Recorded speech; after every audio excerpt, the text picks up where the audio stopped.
Well, Jeff's team is very good, and they probably have the player of the year in the conference in Champagnie. He's terrific, and he and Tony give them that toughness and the experience that other guys can build off of. And in saying that, like, we had our opportunities to win the game. And the most disappointing thing for me was our start. We have practiced so hard and tried different things. And for me to have to call a timeout after 2 minutes, it is not acceptable. It's just not acceptable. And you're down 10-0 or whatever it was. But to me, that was the most disappointing thing, is how we started. And then obviously Jalen had a magnificent game. And again, he's just started to be with us. So if he came close to doing that every game, then that's something that we can count on every game. You're not necessarily going to get 24 and 16 and 7 assists and no turnovers, but somebody who can create, manufacture shots. And he did well. And Matt's got to play better. He had a horrible first half. And again, in all that, then we found, like, Wendell played well. Now he's got to play well again. There has to be some level, for us to figure out a team, there has to be some level of consistency of performance by all the kids, so you can define roles. We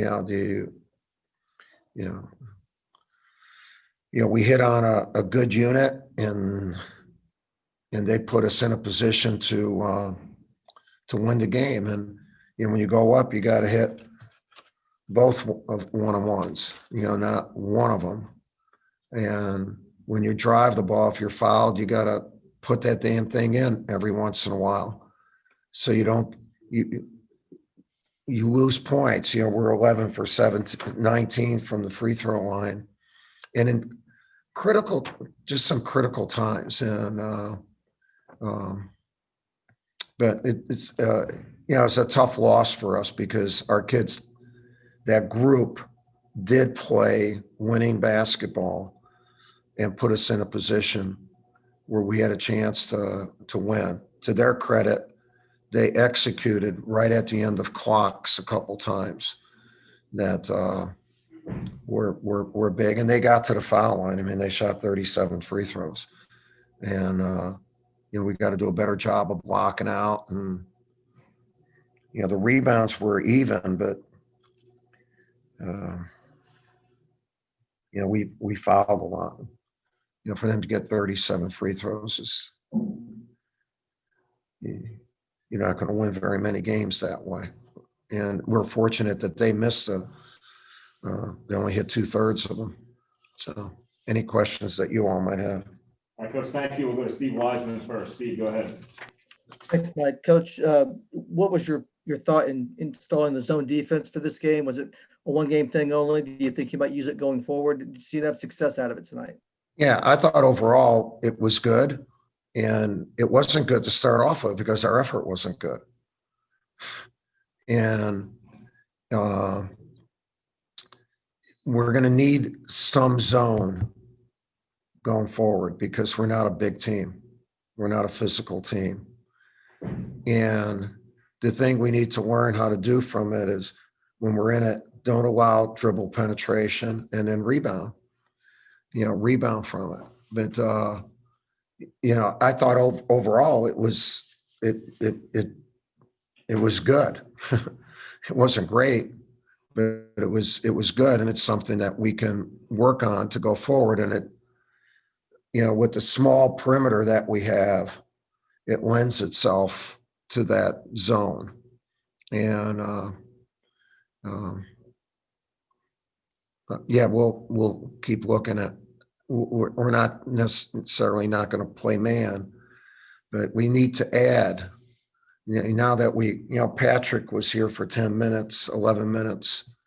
We haven't had these guys, so maybe we can get some level of consistency now that we have those two guys. Again, Jalen was terrific, though. He obviously. David Thompson, go ahead. Hey, Coach. I'm just kind of curious. You got a room full of guys just lost their second straight ACC game. It's been some tough moments this season. How do you kind of get them to not hit the panic button to stay the course? I mean, they're 18, 19, and 20. There should be no panic buttons on young people who have a chance to play at this level of college basketball. If there was a panic button, it would be for 73-year-old people who have coached for 46 years. And I don't have one. So, no, they got to get tougher. We don't have, this is such a young team. It's such a young team. And it's as young a team as we've had for just a long time. And so we can't afford to be down. We have to respond. Max Rigo, you're up. Yeah, hey Coach. Just wanted to ask about Jalen. Was it at all a surprise that he had this type of performance so early in his return after that injury? Yeah, I mean, that level, that's a big time game.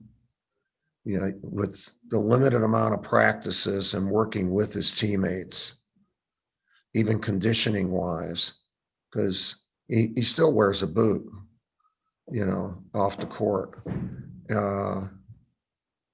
Yeah, that's surprise that level. I mean, I think he's going to play well, but he played great tonight, and that performance put us in a position to win,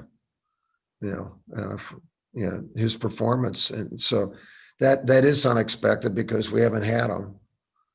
And he's just probably had about four practices. JB Ricks, go ahead. All right, thanks, Mike. Coach, thanks for taking out the time. Speaking of Jalen, I want to piggyback off that last question.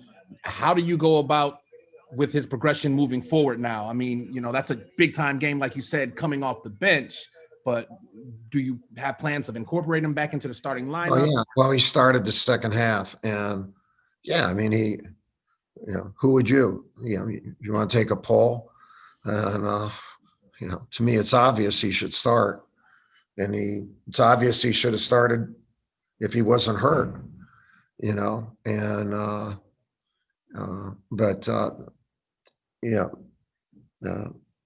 just has to, now that we have him, we can make some adjustments in how we're playing to take advantage more of what he can do, because he was a great playmaker for us, and he defended our bucket well. He had 3 blocks.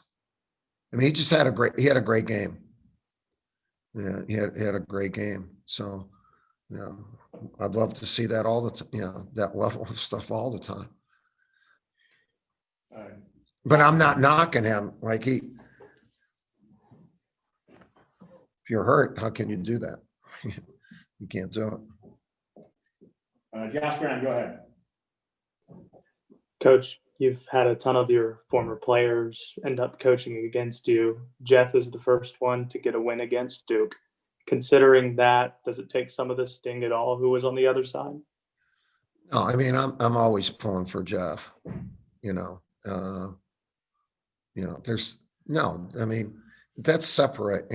We lost to Pitt, not to Jeff, and we're trying to beat Pitt. We're not trying to beat Jeff.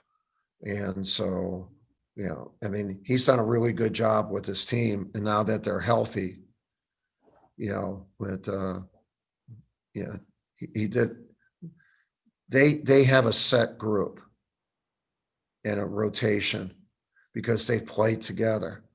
You know, a number of those kids, they were 16 and 17 last year. And one of the best ways of learning is to go through that, and how he's built his program. And so they're tough through experience. They played a lot of minutes last year and had showed flashes of really playing well. And now they're ready to take another step. You know, that's something we don't have. And the young talent we have is good, but it's not exorbitant. I mean, it's not, you know, it's good talent, but it's not experienced talent. They have, you know, Jeff's stuck with those kids. They look like they got great rapport, and they're playing really hard and well together. Thanks. Question will go to Christian Olson. Yeah, hey coach. Continuing on with Coach Capel, I was just wondering if you could give me what do you think his greatest development as a head coach has been since his time on your staff? How he's personally. I mean, look, Jeff's been a head coach since he was in his late 20s. He's the guy who built VCU's program and then went out to Oklahoma and won 30 games and had the National Player of the Year. I mean, he's an established coach. And then when he was fired, we were fortunate enough to get him to come back to Duke to help us in our program. But I mean, he's an established head coach and has been since his late 20s. So his development, he's already developed. That's why they hired him here. They didn't hire him to develop him. They hired him to develop a program, which he did at 3, helped us in ours to continue our program. So, yeah, he's an outstanding coach and obviously a great person. All right, Coach, thank you for your time. All right, thank you all.